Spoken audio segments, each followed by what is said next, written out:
Buenas noches. En el Senado de la República se está estudiando un proyecto de ley que reglamenta un fallo de la Corte Constitucional de 1997 que permite la aplicación de la eutanasia en Colombia. En el debate de esta noche, en 2 puntos, analizaremos las consecuencias, las repercusiones y las condiciones bajo las cuales se puede aplicar o se podría aplicar esa figura. Bienvenidos. Yo soy médico, apoyo la eutanasia. Considero que el derecho a morir dignamente es un derecho humano connatural. Absolutamente inoportuno, absolutamente contradictorio con un país que necesita revalorar la vida y rehumanizar la muerte. El que es católico y crea que está cometiendo pecado, pues no lo hace, y el que no es católico y no crea que está cometiendo pecado, lo hace. Nosotros hemos fijado una posición en diferentes ocasiones en el Congreso defendiendo el derecho a la vida y por eso nosotros vamos a apoyar esta propuesta. Mucha gente distraída o espontáneos creen que con esto se trata de imponer la eutanasia. La eutanasia hoy es legal, se puede practicar, lo que hay que hacer es reglamentarla. Todo lo que vaya en contra de la vida atenta el derecho a vivir. Eutanasia, a aborto, píldoras que sean abortivas, píldora del día después, parches en los brazos. Yo habré practicado de pronto más allá de unas 65 eutanasias, ¿cierto? Y ahí dentro de eso tengo que decir que quizá pudieron ser más de 15 las que hice antes de que existiera el acuerdo de la Corte Constitucional. Hoy nos acompañan 2 personas que han abanderado puntos de vista muy diversos sobre el tema de la eutanasia. Carlos Gaviria Díaz, ex magistrado, catedrático, ex candidato presidencial, fue el ponente en la Corte Constitucional del proyecto que le dio vía libre a la eutanasia. El padre Carlos Novoa ya ha sido invitado a este programa anteriormente, es profesor de ética de la Universidad Javeriana y también ha escrito en forma extensa sobre el tema. Doctor Carlos Gaviria, hay un proyecto de ley que esta semana va a ser tramitado en la sesión plenaria del Senado de la República. Ese proyecto de ley, ¿qué tan acorde está con el fallo de la Corte del cual usted fue ponente en 1997? Muchas gracias, Rodrigo, por la invitación y por la pregunta. Muy complacido de compartir con el padre Novoa este tema. Yo estoy de acuerdo con el proyecto que ha presentado el senador Benedetti. Hace 15 años que esa sentencia se produjo y no ha sido posible que el Congreso la reglamente debidamente. Eso ha creado un equívoco, y es que la gente piensa que la sentencia tiene la vigencia condicionada a la expedición de la reglamentación por parte del Congreso, pero no, la sentencia está vigente. Lo que sucede es que tanto los médicos como los jueces tienen que proceder con mucho temor por el hecho de que no se ha producido esa reglamentación, y por tanto la reglamentación es muy oportuna y consulta de una manera completamente leal y fiel el espíritu de la sentencia. Ahora, si hay una norma constitucional, ¿por qué se necesita una ley? Lo que sucede es que la Corte lo que hizo fue una interpretación de varias normas del Código Penal. Se demandó una norma del Código Penal que tipificaba el homicidio piadoso, porque el demandante consideraba que era tan reducida la pena para el homicidio piadoso que equivalía prácticamente a dar carta en blanco para que se asesinara en un país tan violento como Colombia. La Corte primero lo que hizo fue examinar esa objeción, pero llegó a la conclusión de que el legislador tiene plena capacidad de configuración y por tanto podía contemplar esa pena reducida por el móvil que animaba al actor. Pero fue más adelante. Como el Código Penal era de 1980 y la Constitución de 1991, hizo una lectura de ese artículo a la luz de la nueva Constitución para llegar a la conclusión de que si en el homicidio piadoso concurría además la voluntad del paciente y se trataba de un sujeto en perfecto uso de sus facultades mentales, la enfermedad era una enfermedad grave, una enfermedad que le estuviera proporcionando gravísimos sufrimientos al paciente, y además la Corte agregó, con lo que yo no estuve de acuerdo, pero así quedó la sentencia terminal, entonces no había objeto jurídico que proteger y por tanto el médico que accediera a esa solicitud no podía ser sancionado penalmente. Padre Carlos Novoa, usted también es catedrático, profesor de ética. ¿Cuál es su visión sobre este proyecto de ley que esta semana se discute en el Senado? Gracias, Rodrigo. Ante todo, un honor para mí estar aquí, un honor con el doctor Gaviria, con quien hemos interactuado y que admiro profundamente por su alto bagaje académico. Por supuesto que yo he estudiado con mucho detalle el proyecto del senador Benedetti, hemos tenido la posibilidad de interactuar en televisión con el senador Benedetti y me he asesorado pues de jurisprudentes, pues, porque mi especialidad no es la jurisprudencia. Yo discrepo absolutamente del proyecto. Sé que se trata de una temática muy compleja. Sé que en el campo de la ciencia jurídica, en el campo de la ciencia médica, en el campo de la biología, pues hay posturas muy diversas y sobre las cuales pesan argumentos muy diversos. Conozco los argumentos del doctor Gaviria, que me parece que ni más faltaba son argumentos de mucho peso y que merecen, sin lugar a dudas, y ante todo, primero ser respetados y segundo ser escuchados. ¿Por qué? Porque son argumentos muy sólidos. Sin embargo, yo discrepo de ellos. Y precisamente estamos aquí para eso, para dialogar y cotejar los argumentos. ¿Por qué discrepo? Frente al tema de la eutanasia hay dos puntos fundamentales, a mi juicio. Primero, ¿qué es la vida? ¿Cuál es su sentido? Segundo, ¿quién es el dueño de la vida? Entonces, si somos creyentes en Jesús, pues evidentemente experimentamos que la vida es un don de Dios y que solo le pertenece a Él. Pero estamos en una sociedad pluricultural, plurireligiosa, un Estado social de derecho no confesional, entonces no puede ser el argumento no puede ser religioso en la esfera pública, el argumento tiene que ser filosófico.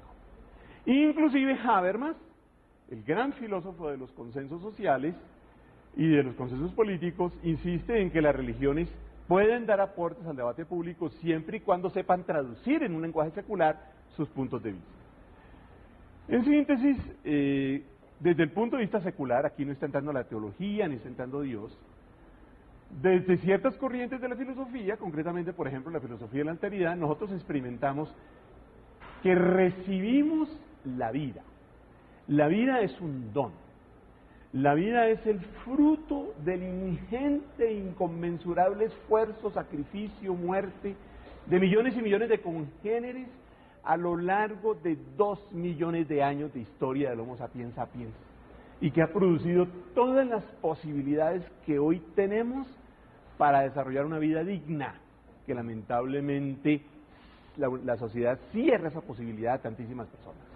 Entonces tenemos ahí un tesoro que recibimos de la humanidad, de mamá y papá, y cuando uno recibe un tesoro automáticamente genera una responsabilidad, y nosotros tenemos que ser responsables y proteger esa vida. Ahora bien, y abundamos después sobre el tema para no alargarme,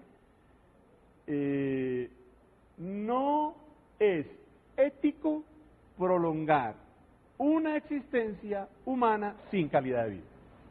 ¿Y entonces por qué no cabía ahí la eutanasia? Ah, bueno. Usted me devuelve la pelota. Muy bien. La diferencia está en esto, querido Rodrigo, ya mi querido doctor Gaviria lo sabe, queridos televidentes. Conocer es diferenciar. Entonces diferenciemos eutanasia de muerte digna. Eutanasia, a nuestro juicio, es decir, en la corriente filosófica en la que yo me hallo, es propinar directa y deliberadamente la muerte a un paciente terminal. ¿Qué es morir dignamente? Morir dignamente es garantizar que no se debe prolongar una existencia sin calidad de vida. Y aquí tenemos que traer los casos concretos. Yo estoy invadido de cáncer, me prometen una carnicería, lo que técnicamente se llama el encarnizamiento terapéutico, 1.000 millones de pesos, quiebro a mi familia, 20% de posibilidades, quedo en las peores condiciones. Yo tengo derecho a renunciar a ese tratamiento, que me pongan suerito, que me pongan morfina. Tengo derecho a que me pongan morfina y muero no por el cáncer, me mata la morfina, porque la morfina en grandes cantidades acaba con el sistema cardíaco. Eso es legítimo para nosotros y esa es la posición oficial de la Iglesia Católica. La Iglesia Católica no está de acuerdo con la eutanasia, pero sí está de acuerdo con la muerte de hijos. Doctor Gaviria, ¿cómo ve usted esa diferenciación? Bueno, la primera pregunta que el propio Padre Novoa se plantea, ¿quién es el dueño de la vida? Es evidente que dentro de su cosmovisión, el dueño de la vida es Dios, ¿no?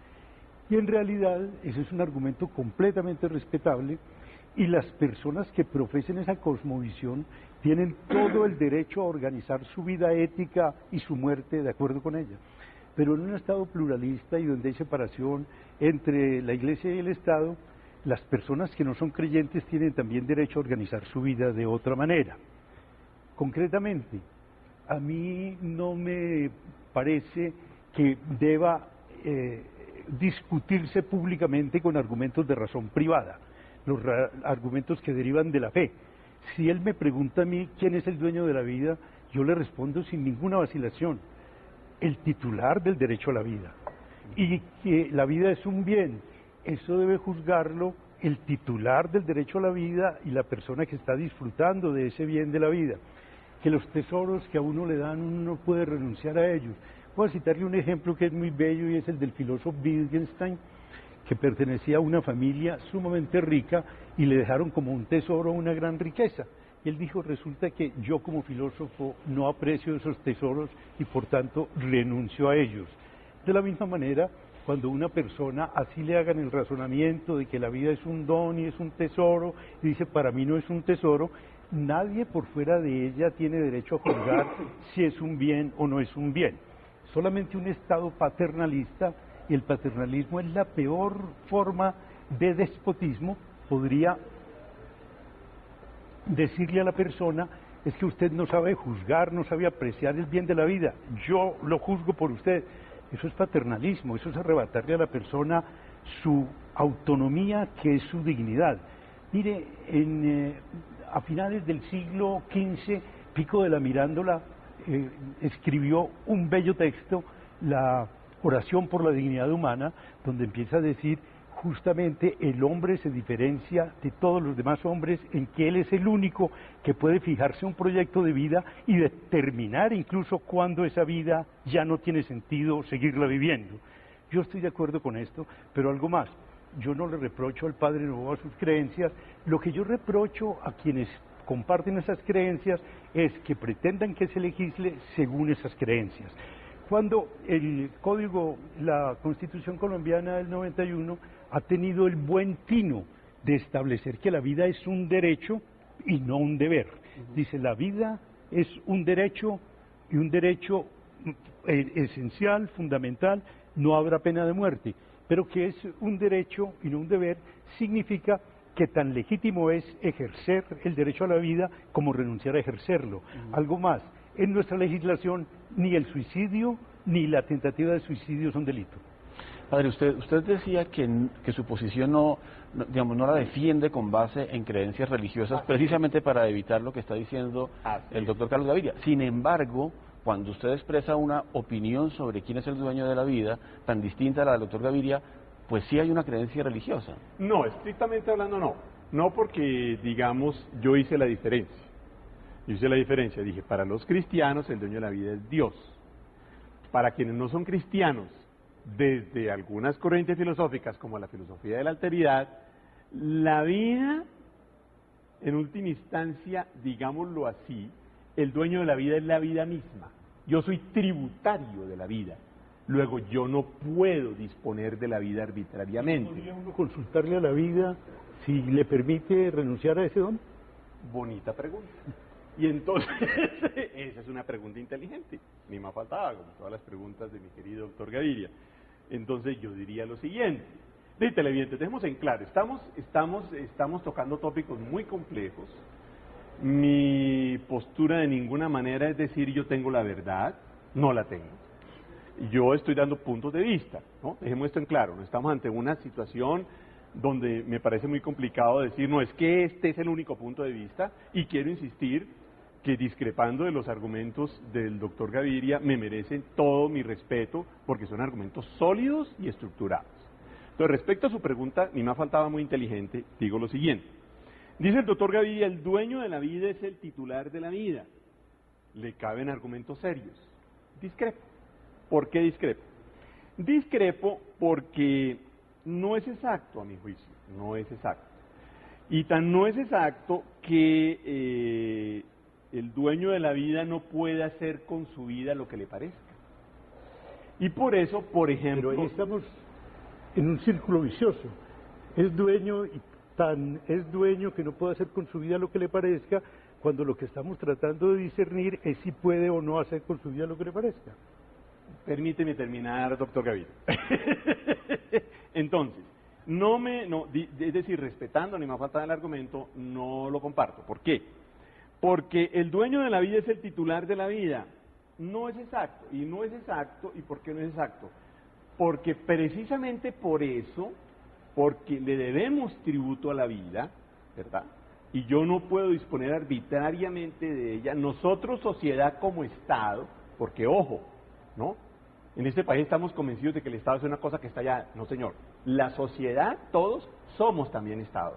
Y en este país no lo somos, y ese es uno de los graves problemas de este país. Entonces nosotros, Estado, estamos llamados a proteger la vida. Y estamos llamados a impedir a aquellos que inclusive por su propia voluntad la vayan a dañar. Entonces déjeme terminar, doctor Gaviria, y le doy la palabra. Un segundito y le doy la palabra. Entonces por eso el gobierno controla el expendio de los medicamentos. Hay personas que les encanta tomar antibióticos a cualquier hora. No, señor, usted tiene que poner una fórmula. Que yo soy el titular de mi vida y entonces yo tomo trago antes de los 18 años. Un momentico, usted no puede hacerlo. Los narcóticos, aún en las sociedades donde se permite el consumo de narcóticos, tiene un control estricto. Entonces, nosotros, Estado, tenemos la obligación de proteger la vida de las personas y las personas no pueden disponer de su vida de manera arbitraria. Sí, doctor Gaviria, lo escucho. Con mucho gusto, padre. Le voy a hacer una observación. Todas. Bienvenida. Y es esta. Naturalmente que el Estado está obligado a proteger la vida de las personas, pero la gran pregunta es, ¿contra la voluntad de las mismas personas? Eso sería paternalismo. Yo soy quien decido hasta cuándo el Estado debe proteger mi vida y cuándo yo puedo disponer de mi vida sin que el Estado interfiera. Es que algo más, la prohibición, el mandato de respetar la vida ajena procede de un mandato mucho más amplio, que los romanos lo expresaban nemine ledere, no hacer daño a nadie.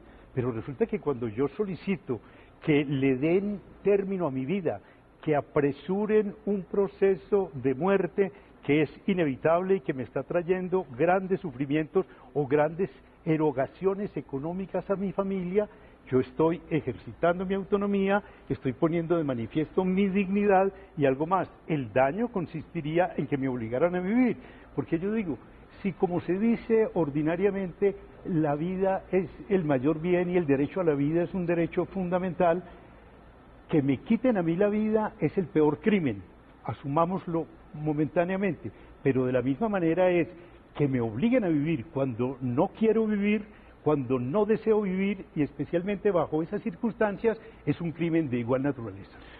Yo quisiera que aterricemos un poquito el tema hacia casos concretos como los que planteaba el padre Novoa, pero les pido que esperemos unos momenticos para cumplir unos compromisos comerciales y regresar con ese asunto muy concretamente. ¿Cuándo y bajo qué condiciones sí es aceptable o no la eutanasia?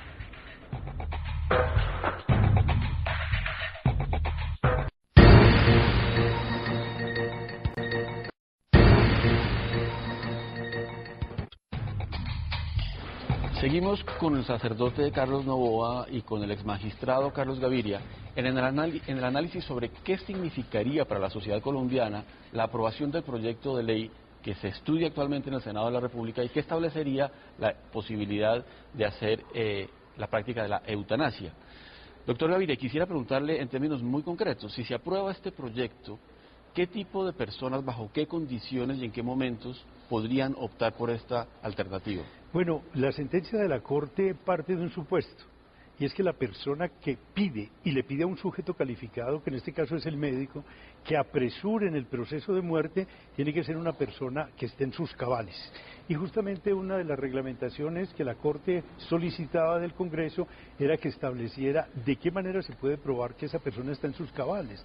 Si basta un dictamen médico, un dictamen psiquiátrico, si se necesita una junta de médicos, etcétera. En primer lugar, eso, que sea una persona que está en sus cabales. Y en segundo lugar, que padezca una enfermedad terminal, una enfermedad incurable y una enfermedad que le está proporcionando graves sufrimientos. De manera que en ese caso la Corte dijo, si el médico accede a la solicitud del paciente, no hay lugar a aplicarle ninguna pena porque no ha atentado contra ningún bien jurídico. ¿Qué pensaría usted, padre, en un caso muy extremo de alguien que cumple esas condiciones y, digamos, en las peores hipótesis posibles? Mira, la situación es dramática. La situación es dramática. Los argumentos del doctor Gaviria tienen peso. Ni más faltaba. Yo insisto, estos temas polémicos de frontera hay que manejarlos con mucha delicadeza y con mucho respeto, como creo los estamos manejando acá, el doctor Gaviria y tú y yo. La gran pregunta es por el señorío de la vida. ¿Quién tiene ese derecho para acabar con una vida? Por otro lado, mi querido doctor Gaviria ha dicho, el Estado no puede proteger la vida contra la voluntad de las personas. Con todo respeto, gran respeto que me merece él, no estoy de acuerdo. En naciones avanzadas, digo yo avanzadas, donde han salido de graves conflictos, de situaciones de pobreza gravísimas como nosotros, una persona que es hallada alcohólica en la calle, una persona que es hallada en estados de drogadicción elevadísimos y que dice... Por supuesto, porque esa persona no está en sus cabales. Un momentico. Y que son personas que llegan a esos estados por decisión propia, es que la vida no tiene ningún sentido y entonces yo me alcoholicé, o la vida no tiene ningún sentido y entonces yo me volví drogadicto, porque antes de llegar a ese estado... ellos optaron por eso, el Estado dice, no señor, usted no puede seguir así. Y entonces lo interna en un psiquiátrico para recuperarlo de la drogadicción y para recuperarlo del alcoholismo. Y es fruto de una decisión de ellos. Pero Estado, ojo, Estado nosotros, sociedad, llamados a proteger la vida, no podemos permitir que siga en esas circunstancias. Televidentes, hemos sido muy enfáticos en decir que no es ético prolongar una existencia sin calidad de vida. En el caso de muerte cerebral comprobada, es legítimo prescindir de lo que técnicamente se llaman los medios desproporcionados. Entonces, aquellos medios que prolongan una vida sin calidad. Respiradores, corazón artificial, en fin, toda esa maquinaria. Simplemente le dejamos al paciente el suerito y le dejamos al paciente la morfina. Eso, y en 2 días se nos fue. Eso es lo que algunos llaman eutanasia pasiva. Sí, pero que no, personalmente no acepto esa denominación porque es tremendamente equívoca. Yo estoy en desacuerdo con el padre Novoa y me parece que encuentro respaldo incluso en un gran teólogo cristiano y católico, como es el filósofo y teólogo e historiador de la religión Hans Küng, que hace una reflexión que yo considero fundamental. El padre Novoa dice, él no lo expresa de esa manera porque le da un aspecto demasiado teológico a su discurso y no quiere dárselo, es mejor que la naturaleza obre. La gran pregunta es, ¿por qué es mejor que la naturaleza, que es un proceso ciego, obre y se produzca un determinado resultado, a que ese resultado sea querido por la razón? Lo que dice Hans Küng, que yo lo comparto, es esto. Esta es una posición hipócrita.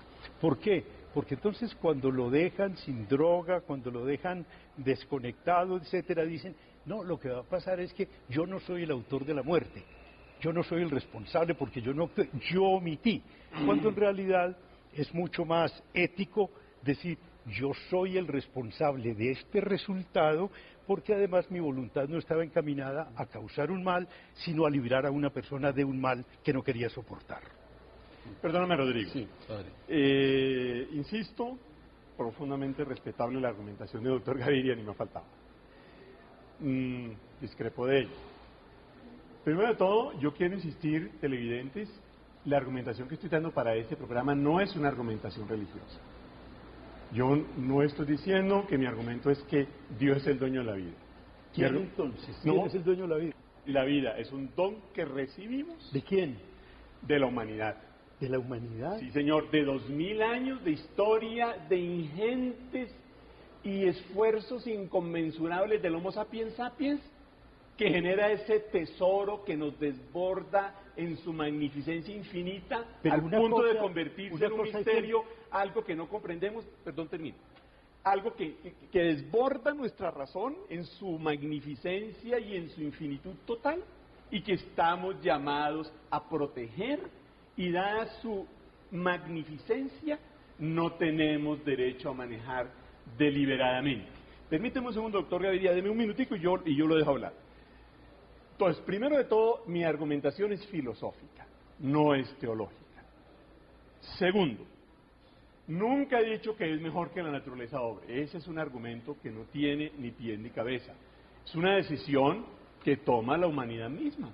Es decir, yo no soy dueño de la vida, yo no puedo suspenderla arbitrariamente, simplemente no la prolongo indefinidamente, quito todo tipo de dolor, lo que afortunadamente hoy ya es posible en medicina, bien sea cortando terminales nerviosas, bien sea con analgésicos de muy alto espectro, de acuerdo a la situación de cada paciente, y hacemos ese culto a la vida y el paciente en muy poco espacio termina.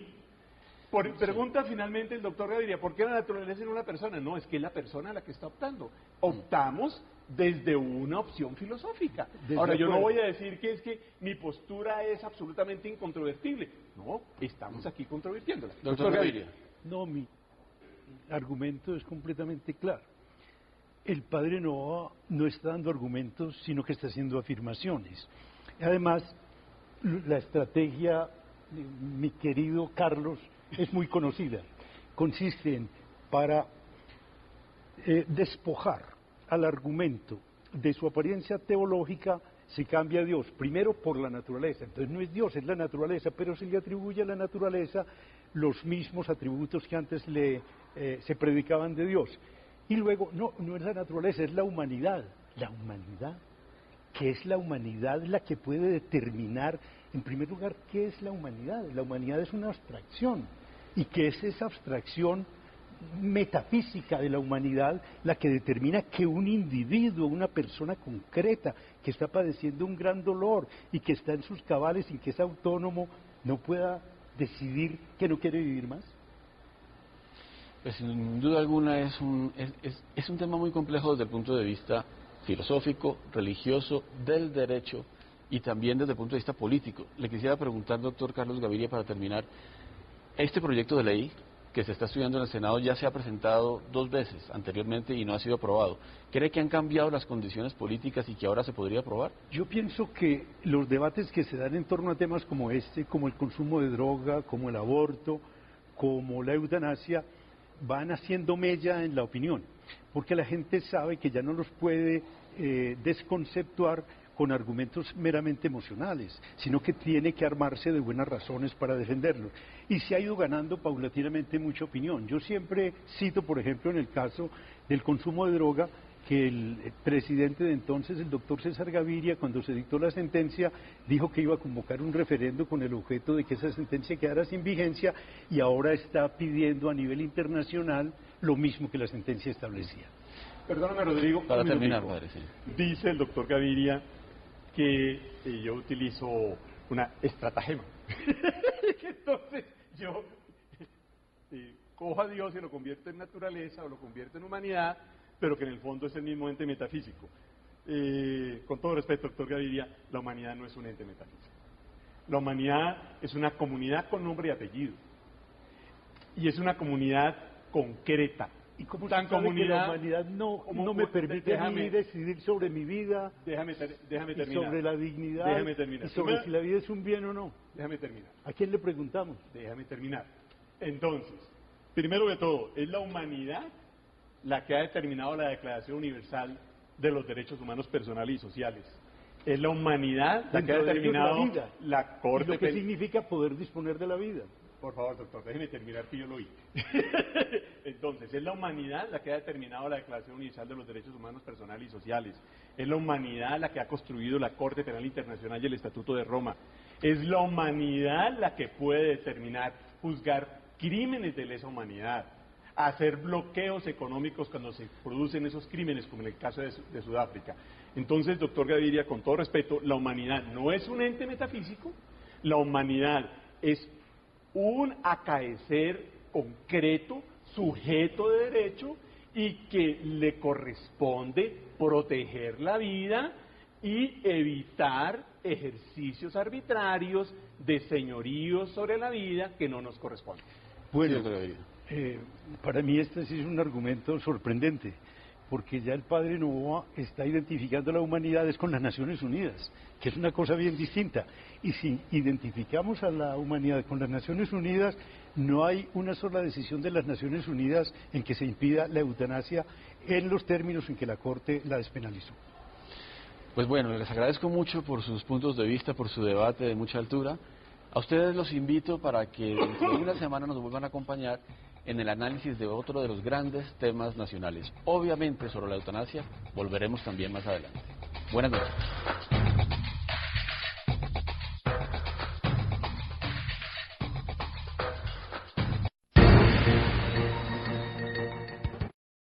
Trataba de un sujeto en perfecto uso de sus facultades mentales. La enfermedad era una enfermedad grave, una enfermedad que le estuviera proporcionando gravísimos sufrimientos al paciente, y además la Corte agregó, con lo que yo no estuve de acuerdo, pero así quedó la sentencia terminal. Entonces no había objeto jurídico que proteger y por tanto el médico que accediera a esa solicitud no podía ser sancionado penalmente. Padre Carlos Novoa, usted también es catedrático, profesor de ética. ¿Cuál es su visión sobre este proyecto de ley que esta semana se discute en el Senado? Gracias, Rodrigo. Ante todo, un honor para mí estar aquí, un honor con el doctor Gaviria, con quien hemos interactuado y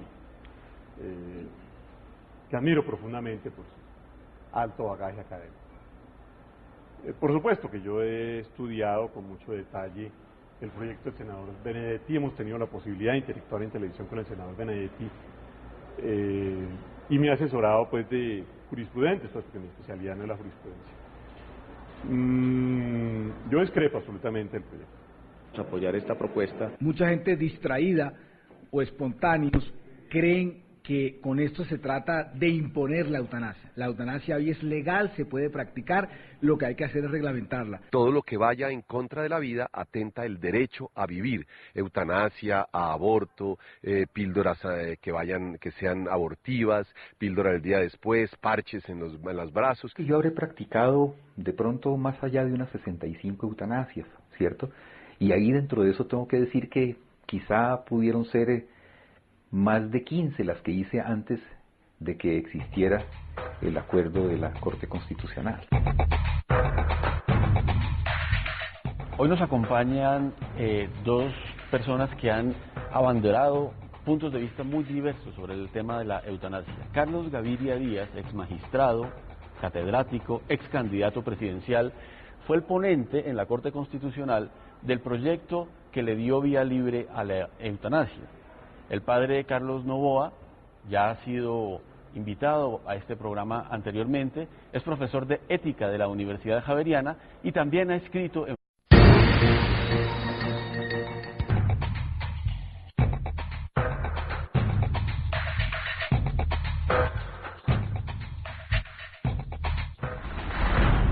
Buenas noches. En el Senado de la República se está estudiando un proyecto de ley que reglamenta un fallo de la Corte Constitucional de 1997 que permite la aplicación de la eutanasia en Colombia. En el debate de esta noche, en dos puntos, analizaremos las consecuencias, las repercusiones y las condiciones bajo las cuales se puede aplicar o se podría aplicar esa figura. Bienvenidos. Yo soy médico, apoyo la eutanasia. Considero que el derecho a morir dignamente es un derecho humano connatural. Absolutamente inoportuno, absolutamente contradictorio con un país que necesita revalorar la vida y rehumanizar la muerte. El que es católico y crea que está cometiendo pecado, pues no lo hace, y el que no es católico y no crea que está cometiendo pecado, lo hace. Nosotros hemos fijado una posición en diferentes ocasiones en el Congreso defendiendo el derecho a la vida y por eso nosotros vamos de forma extensa sobre el tema. Doctor Carlos Gaviria, hay un proyecto de ley que esta semana va a ser tramitado en la sesión plenaria del Senado de la República. Ese proyecto de ley, ¿qué tan acorde está con el fallo de la Corte del cual usted fue ponente en 1997? Muchas gracias, Rodrigo, por la invitación y por la pregunta. Muy complacido de compartir con el padre Novoa este tema. Yo estoy de acuerdo con el proyecto que ha presentado el senador Benedetti. Hace 15 años que esa sentencia se produjo y no ha sido posible que el Congreso la reglamente debidamente. Eso ha creado un equívoco y es que la gente piensa que la sentencia tiene la vigencia condicionada a la expedición de la reglamentación por parte del Congreso, pero no, la sentencia está vigente. Lo que sucede es que tanto los médicos como los jueces tienen que proceder con mucho temor por el hecho de que no se ha producido esa reglamentación y por tanto la reglamentación es muy oportuna y consulta de una manera completamente leal y fiel el espíritu de la sentencia. Ahora, si hay una norma constitucional, ¿por qué se necesita una ley? Lo que sucede es que la Corte lo que hizo fue una interpretación de varias normas del Código Penal. Se demandó una norma del Código Penal que tipificaba el homicidio piadoso, porque el demandante consideraba que era tan reducida la pena para el homicidio piadoso que equivalía prácticamente a dar carta en blanco para que se asesinara en un país tan violento como Colombia. La Corte primero lo que hizo fue examinar esa objeción, pero llegó a la conclusión de que el legislador tiene plena capacidad de configuración y por tanto podía contemplar esa pena reducida por el móvil que animaba al actor. Pero fue más adelante. Como el Código Penal era de 1980 y la Constitución de 1991, hizo una lectura de ese artículo a la luz de la nueva Constitución para llegar a la conclusión de que si en el homicidio piadoso concurría además la voluntad del paciente y se